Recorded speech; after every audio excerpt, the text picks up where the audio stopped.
Hello everyone, my name is Cap and welcome back to the channel. Another 7 Days to Die video. I'm doing all this in Alpha 16.4 on the PC, but this will work on consoles. And with Alpha 17 coming out sometime in the near future, they are upgrading the engine to the newest version of Unity. So some of this may or may not change, who knows.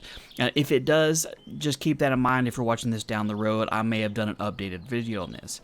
Now, what I'm going to be covering today is the heat map. I'm not going to go into great in-depth detail about it because I did a video on this a good while ago explaining what the heat map system is. It's the in-game measurement as to how much attention you're drawing to yourself in the general area you are. And like I said, I'll put a link to the video description down below to go watch that if you want to get a full in-depth explanation as to what the heat map is and how it goes up and down and attracts zombies and screamers and all that other stuff. But one of the things I get questions a lot about regarding the heat map system is in regards to the Forge and the Campfire.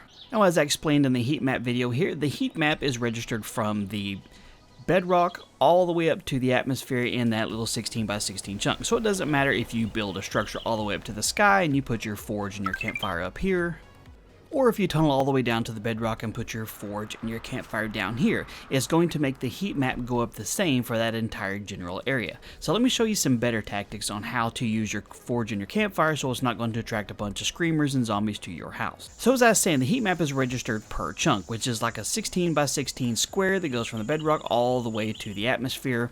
And the heat is registered within that specific chunk. It can kind of bleed around. Now I have it pulled up on my screen over on the left hand side where you can see the heat is at 0.4 here, but if you go over to this chunk, it's at 0.1. So it varies depending on what kind of activity you have going on.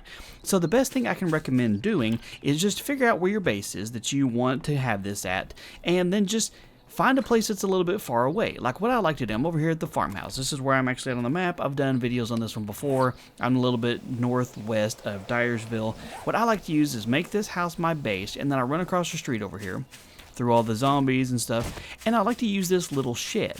And what I'll do is I'll come in here and put my Forge in here. I'll put campfires. You can put all that stuff in here you want to, because this is an entirely different chunk, and it's actually about 2 chunks away from your house over there. So you could set up a bunch of forges, your campfires, everything that you want to, like your cement mixer. I got multiples of those. I got a chemistry station. I got your workbench.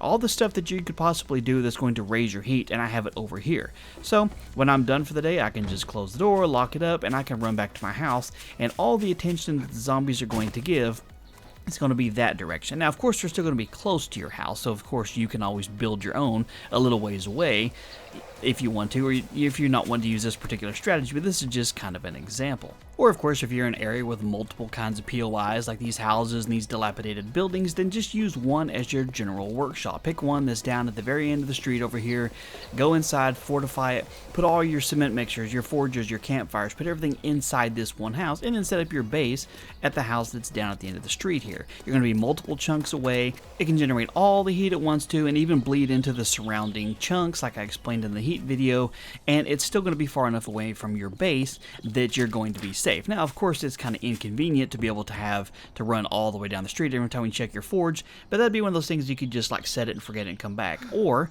you could even take the time to build an underground tunnel all the way over there so you could come inside, keep the building all nice and fortified, and then follow your tunnel back to your actual base. Or what I like to do pretty often is, I'll find a resident here, like the little gas station or something, kind of out in the middle of the wild where I'm going to make it my base, and then I'll just run up close to a hilltop just a little ways away from the base, build myself a little bitty shed and stuff, and I'll put all my forges and campfires in here. I'll make it a little bit bigger than this, put some chests in there as, active working thing, and that way when I'm done with it, I can just lock it up for the night, and it is good to go. If all the zombies come over here and just tear it down, they're not going to actually beat on the forges themselves. They'll just congregate around here while my base is safely down the hill.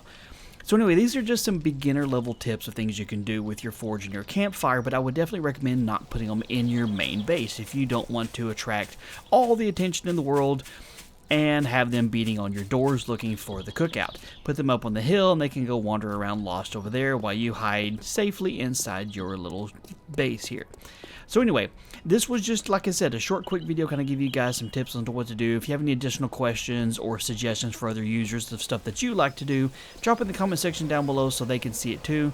If you have any questions for me, let me know. If you enjoyed the video, do me a favor and hit that thumbs up button down below the video, and be sure to subscribe if you're not already so you don't miss out on future videos. Thank you guys so much for all your support. You guys are truly awesome. Have a wonderful day, and I will talk to you later.